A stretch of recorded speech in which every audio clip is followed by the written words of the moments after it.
Pada video kali ini saya akan membahas tentang laporan praktikum botani umum buah dan biji. Saya Petronella Audensia Logo dengan NIM 2403013 dengan dosen pengampu Saliniati MPD PhD, Prodi Teknologi Pasca Panen, Institut Teknologi Perkebunan Pelayaran Indonesia 2025. Latar belakang, hampir semua tumbuhan spermatophyte memiliki bunga, tetapi tidak semua bunga tersebut akan berkembang menjadi buah. Jika penyerbukan pada bunga telah terjadi dan kemudian diikuti pula oleh pembuahan, peristiwa pembuahan menyebabkan bakal buah berkembang menjadi buah dan bakal biji. Zigot yang terdapat dalam biji juga berkembang menjadi embrio. Pada saat yang sama, bunga mengalami perubahan yang menyebabkan perkembangan bakal buah menjadi buah. Buah tumbuhan sangat beragam strukturnya. Tidak semua buah tersebut memiliki struktur yang seperti layaknya dikenal orang. Ada beberapa spesies yang memiliki buah, tetapi tidak dikenal sebagai buah oleh khalayak umum. Sebaliknya, ada pula struktur yang seperti buah meskipun sebenarnya bukan buah sejati dari tumbuhan tersebut. Hal ini yang menyebabkan bahasan tentang buah menjadi menarik untuk diamati. Setelah terjadinya penyerbukan yang diikuti dengan pembuahan, bakal buah tumbuh menjadi buah dan bakal biji tumbuh menjadi biji. Bagi tumbuhan biji atau spermatophyta, biji ini merupakan alat perkembangbiakan yang utama karena biji mengandung calon tumbuhan baru atau lembaga. Dengan dihasilkannya biji, tumbuhan dapat mempertahankan jenisnya dan dapat pula terpancar ke tempat lain.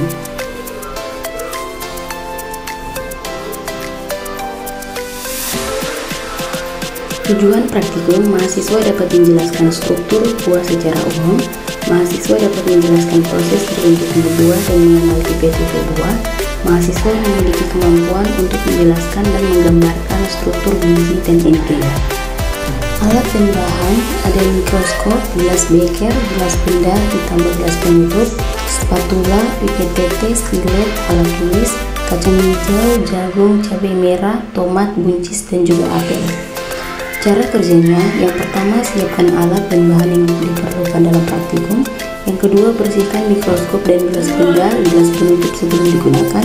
Yang ketiga, iris daging tomat dan biji tomat setipis mungkin secara terpisah. Yang keempat, letakkan irisan tomat dan biji tomat di atas gelas benda secara terpisah lalu diteteskan dengan air. Setelah itu tutup masing-masing dengan gelas penutup. Yang kelima, amatilah dengan mikroskop secara teliti. Yang terakhir, foto hasil pengamatan dari mikroskop.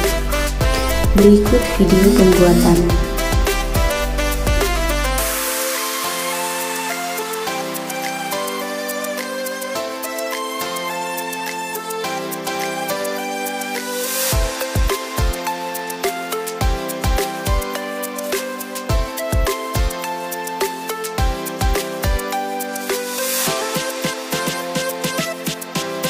Hasil pengamatan buah tomat atau Solanum mycobasicum. Pengamatan mikroskopis terhadap preparat buah tomat menunjukkan adanya jaringan parenkim yang tersusun dari sel-sel berdinding tipis dan berukuran besar dengan bentuk cenderung bulat atau oval. Sel-sel tersebut tampak memiliki ruang antara sel yang cukup lebar yang berfungsi untuk menyimpan air dan nutrien.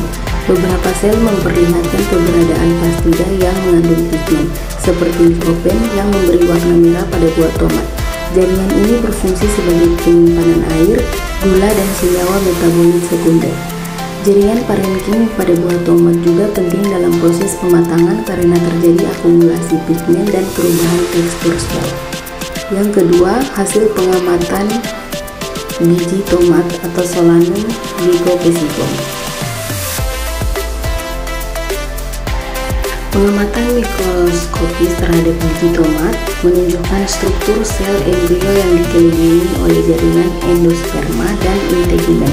Terlihat adanya sel-sel besar yang berisi cadangan makanan berupa protein dan lipid yang merupakan sumber energi bagi perkembangan embrio. Pada bagian tengah, embrio tampak terlindung oleh lapisan luar yang lebih gelap. Kemungkinan merupakan testa atau kulit biji yang mengalami penebalan lignin atau kutikula.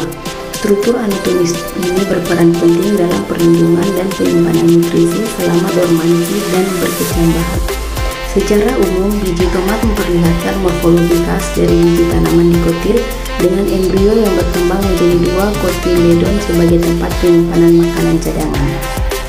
Gambar hasil pengamatan lainnya ada buah cabai, biji cabai, buah apel, biji apel, daging buncis, biji kacang hijau, dan biji jagung.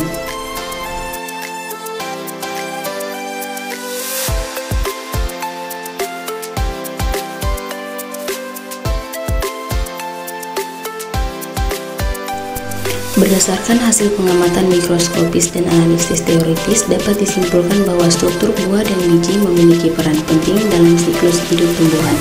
Buah tomat menunjukkan jaringan parenkim berdinding tipis yang berfungsi sebagai penyimpanan nutrien, sementara bijinya mengandung embrio yang terlindungi oleh lapisan pelindung dan jaringan cadangan makanan. Proses pembentukan buah terjadi setelah pembuahan dan menghasilkan berbagai tipe buah sesuai struktur ovarium penyusunnya. Dengan memahami struktur dan fungsi buah serta biji, mahasiswa memperoleh dasar pengetahuan penting mengenai reproduksi dan perkembangan tanaman yang sangat berguna dalam bidang pertanian biologi tumbuhan dan teknologi bini.